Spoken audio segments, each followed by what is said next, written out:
Бүгінгі тақырып кітап беті, журнал беті.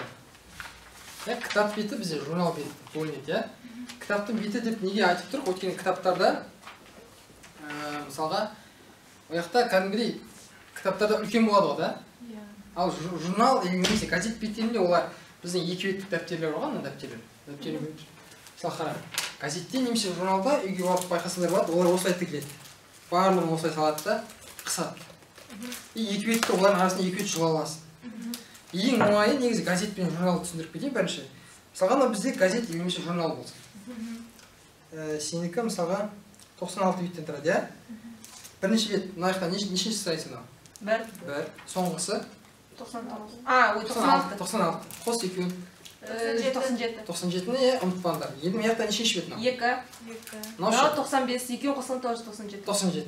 Мынау неше? 3. Мынау? 94. 2 қосқанда 97. Сюда 97 деген сән істемей жатыр.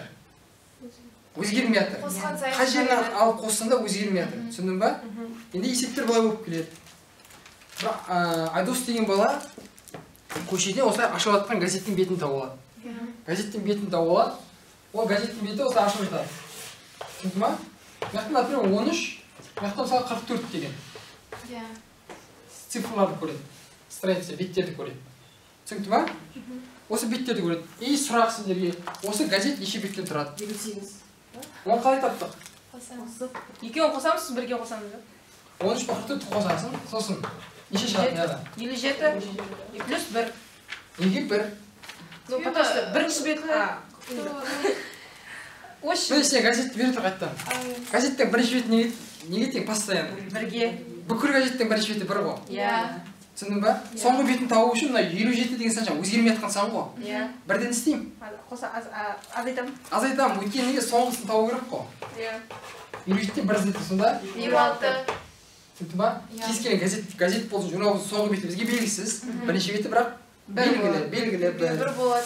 Түсінді ма? Иә. Айдос деген бала жаңағыдай тауып алады да, кейік сан береді дәл жаңағыдай. Оның мысалға мына жақта 57. Ол газет неше бетте тұрады? 68.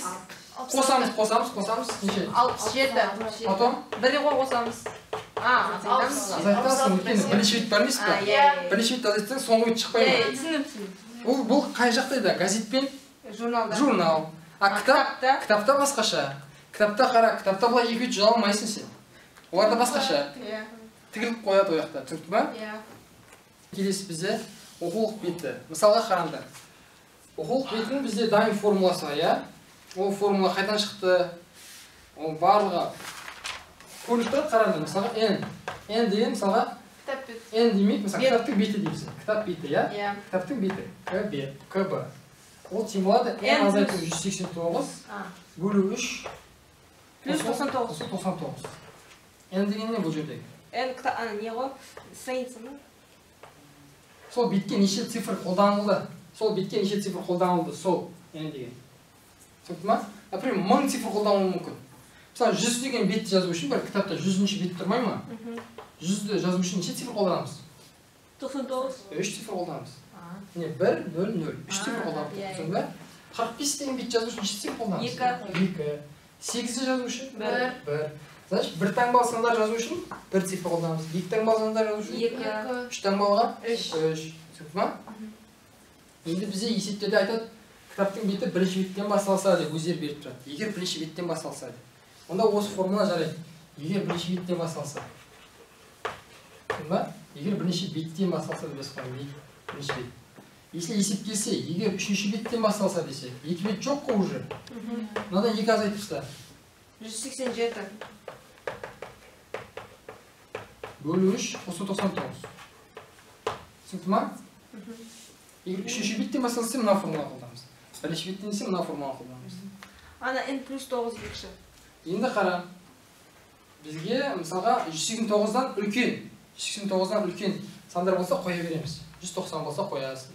200, 800, 1000 болса да қоя бересің. 189 немесе 190 кіші болса шы.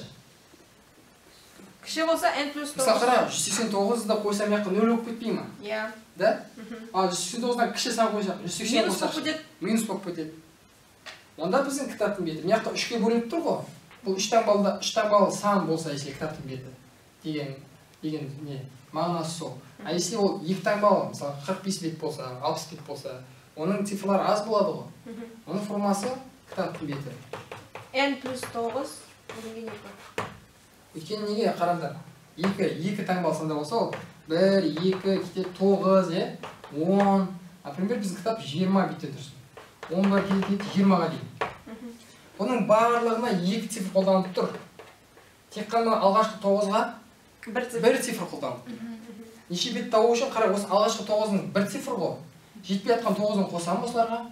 2-ге бөлсем неше кітап болатын шығады, неше бет болатын шығады. Түсінікті ма?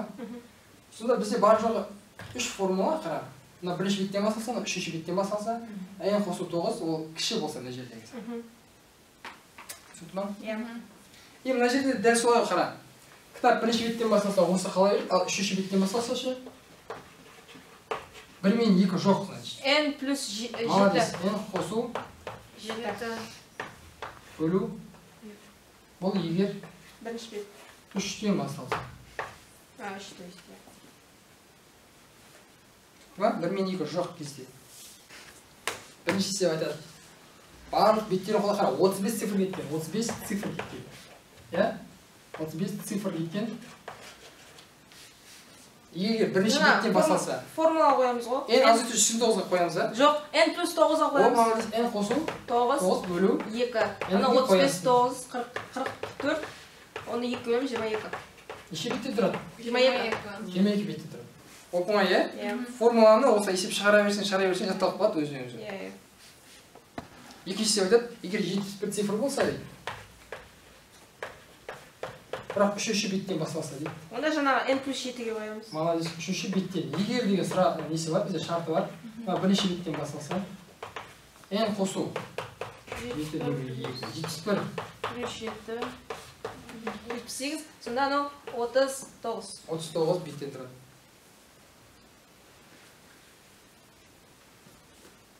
Сонда өзі жазылып тұрады ғой да, неше қай Бірден бастап бастап, Егер де жазылмаса, бірінші бетте қолдана бересің. Бірінші формула қолдана бересің, жазылмаса. Үшінші сеп. Кітап 430 цифр бар. Егер кітап беттері оның үшінші бетінен басталса, қара маяқта n минус 187 деген. Онда кітапты барлығы неше бет болады? n азайту 187. түсінікті ғой, да? Бөлу 3 плюс 99. Мына формула жаттау оңай сияқты. Иә. Когда сен екі рет есеп шығарасың, өзің жатталып қалады миыңда. Иә. Нге 430-ды қоямыз. 430 минус 187. Бөлу 3 қосу 99. Тең. Азайту алайық бірінші. 3 Қандай сан шығады? 240 243 243 шығады, дұрыс. 243 шығады. 13-ке бөлеміз. 13-ге бөлесің. 81. 81-ге 99. 1800. А? 180. 180 ғой, Иә, иә. Оп-оңай ма? Иә. Тек формула қоя салыңыз ба? Иә. Енді мұндай есеп келеді басқаша. Қараңдар. Төртінші есеп. Егер үшінші беттен басталса, және 110 бет болсын, 110 бет. Яқтан не беріліп тұр? Мен қараңдар, нешінші беттен басталды, бұл жақшан жазып кетейін, я? Берілген жазбай қой, үшінші беттен басталса, үштен деген сияқты. Мұнда не беріледі? Цифр. Ана яқта Алдында мияқта не қойдым? N-нің орнына қойып тұр. Иә. Мияқта не беріліп тұр? Бет беріп тұр. Оны наоборот істеу керек. Онда N-ді табу керек, наоборот, цифр. Иә. Үшінші беттен басталса, мынау формула емес па? Иә. Қара, кітап беті, тең, N азайту 187 бөлу 3 плюс 99. бет беріліп тұр ғой. Иә. Ана тең болады. Теңге арқылы шығарамыз. Иә. 110 Сонда 110 тең болады. N минус 187 бөлу 3 қосу 99. Түсінді ма? Иә. Мына жаққа шығарып жібер. 99 ана жаққа шығарамыз. минуспен кетеді. 110-нан 99 алсам 11 11. 3 ана жаққа немен кетеді? кубика Жақсы, жазайын. 33. Барлығы түсінікті болып жазып отырайын, иә? 3 пен 11. Көбейтіледі. 33. N минус 187. 187 ана жаққа немен кетеді? Плюс Плюспен Сонда N тең 220. 220. неше цифр кетеді екен? 220. 220 цифр. түсінікті ма? Иә. Когда бит берген кезде n-нің орнына қойып шығара бермейсіңдер. Битті биттің орнына қоясың. Иә. Цифр беріле ме, онда n-нің орнына қоясың. 8 бит болса, барлық биттерді белгілеп шығу үшін неше цифр қолданылады? Дәл осылай ма? Аха. Есептеу жолын тағы бір үйретіп кетейік. Өйткені қателесіп кетеді. Көп оқушылар мысалы түсініп отырады да, бірақ шығара алмай қалады. Шын тестке келген кезде. Оны істеу үшін, ондай заттан құтылу үшін көп есеп шығара берсем бар ғой. Когда көп есеп шығара бересің, осы тақырып шығара бересің, өзіңе жатталып қалады. Түсініксіз бұл жаққа немен келеді? Минуспен. Азайтыңдар. 1009 да? 1009. Солай ма? Ананы көбейтеміз. 3 қалай кетеді? Көбейту 3027. N минус 187. Сонда N тен анаған плюс болады. Қосамыз, е? 3204. 214 ба? Иә, дұрыс. Қателестік қой. Қай есеп? Біз 189 деп алдық, не 187 деп алдық біз? Білмеймін. Үшінші бетте басталды ма? Жоқ, Ona не деп аламыз? 189. Сонда қосыңдар. Қайсы шығады? 3217. Стоп қос. 16. Бар ма? Бар ма онда жауап? Қай есеп еще? 14 есеп. 14 есеп. Бар ағай. Иә, бар. Қайда? 16. Жоқ, ағай. Жоқ онда есеп. Онда не вариант. 3325 2 рет қайталанып кеткен. Иә, жауаптар қате ол, жауаптар қате. Иә. Біз дұрыс шығады қара, 99 қайтадан бірлесек. 99 азайтайық. Неше шығады? 1900 шығады, дұрыс па? Оны 3-ке көбейт, 3027 шығады. 3027 189 Ана плюс болып келген кезде 3216. 3216, дұрыс па? Иә.